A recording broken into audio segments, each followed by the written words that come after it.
आदि गौ सूर्य देवी का आख्यान। नारद जी बोले, हे ब्राह्मण, गोलोक से जो सुरभि देवी आई थी वे कौन थी?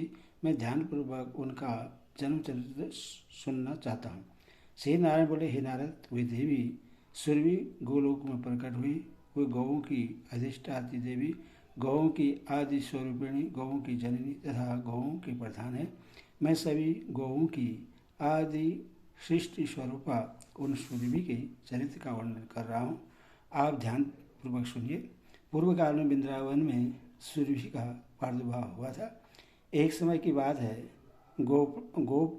गोपांगनाओं ने से घिरे हुए परम कौतुकी राधिकापति श्री कृष्ण राधा के साथ पुनित वृंदावन में गए हुए थे। वहाँ वे एकांत में क्रीड़ापूर्वक विहार करने लगे। तभी सहसा उन स्वेच्छामय प्रभु को दुग्ध पान की इच्छा हो गई। उसी समय उन्होंने अपने वाम भाग से लीलापूर्वक बछड़े से दुग्धवती सुरभि गौ को प्रकट कर दिया। उस बछड़े का नाम मनोरथ था। बछड़े सहित उस गाय को देखकर श्री धामा ने एक नवीन पात्र में उसका दूध दुहा। जन्म मृत्यु तथा बुढ़ापे को हरने वाला वह दुग्ध अमृत से भी बढ़कर तथा सुरभि से धोए गए उस स्वादिष्ट दूध को स्वयं गोपीपति भगवान श्री कृष्ण पीने लगे।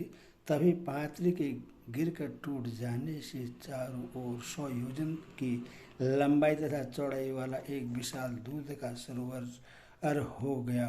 वही सरोवर गोलोक में क्षीर सरोवर नाम से प्रसिद्ध है। वह सरोवर गोपिकाओं तथा राधा का क्रीड़ा वापी हो गया। वापी के घाट आदि पूर्ण रूप से श्रेष्ठ रत्नों से निर्मित थे। भगवान श्री कृष्ण की इच्छा से उसी समय सहसा लाखों करोड़ों कामधेनु गौएं प्रकट हो गए। वहाँ जितने गोप थे वे सभी उस सुरभि के रोम कोपों से प्रकट हुए थे। तत्पश्चात उन गौओं की असंख्य संतान उत्पन्न हो गई। इस प्रकार उस सुरभि से गायों की सृष्टि कही गई है। उसी से यह जगत व्याप्त है। हे मुनि, पूर्व काल में भगवान श्री कृष्ण ने देवी सुरभि की पूजा की थी।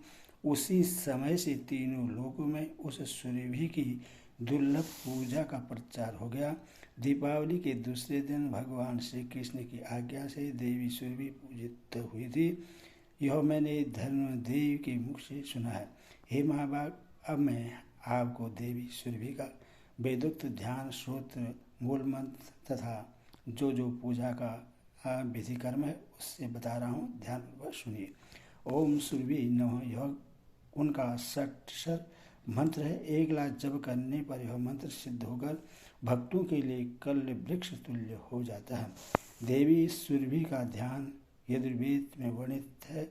उनकी पूजा सब प्रकार से ऋषि में वृद्धि, मुक्ति, रिद्धि, सिद्धि, मुक्ति तथा समस्त अभिष्ट प्रदान करने वाली है।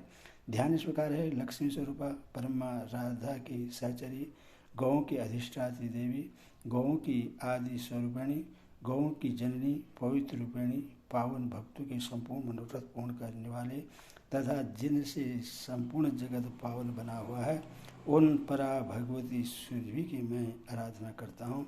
जिसको चाहे कि कलश, गाय के मस्तक, गायों के बांधने के स्तंभ, शालिग्राम शिला, जल अथवा अग्नि में सुरभि की भावना करके उनकी पूजा करें। जो मनुष्य दीपावली के दूसरे दिन पूर्व काल में भक्ति से युक्त होकर सुरभि की पूजा करता है वह पृथ्वी लोक में पूज्य हो जाता है। एक समय की बात है, वाराह कल्प में भगवान विष्णु की माया से देवी सुरभि ने तीनों लोकों में दूध देना बंद कर दिया, जिससे समस्त देवता आदि चिंतित हो गए। ब्रह्मलोक में जाकर उन्होंने ब्रह्मा की स्तुति की। तब ब्रह्मा जी की आज्ञा से इंद्र सुरभि की स्तुति करने लगे। पुरंदर बोले, देवी को नमस्कार है, महादेवी सुरभि को बार बार नमस्कार है। हे जगदम्बिके, गौओं की बीज स्वरूपिणी आपको नमस्कार है। राधा प्रिया को नमस्कार है। देवी वदांश को बार बार नमस्कार है। कृष्ण प्रिया को नमस्कार है और गौओं की जननी को बार बार नमस्कार है। हे परादेवी, सभी प्राणियों के लिए कल्य वृक्ष स्वरूपिणी, दुग्ध देने वाली, धन प्रदान करने वाली तथा वृद्धि देने वाली आपको बार बार नमस्कार है। शुभा सुभद्रा तथा गोभद्रा को बार बार नमस्कार है। यश कीर्ति तथा आज धर्म प्रदान करने वाली भगवती सुरभि को बार बार नमस्कार है। इस स्त्रोत्र को सुनते ही जगजननी सनातनी देवी सुरभि संतुष्ट तथा प्रश्न होकर उस ब्रह्मलोक में प्रकट हो गई।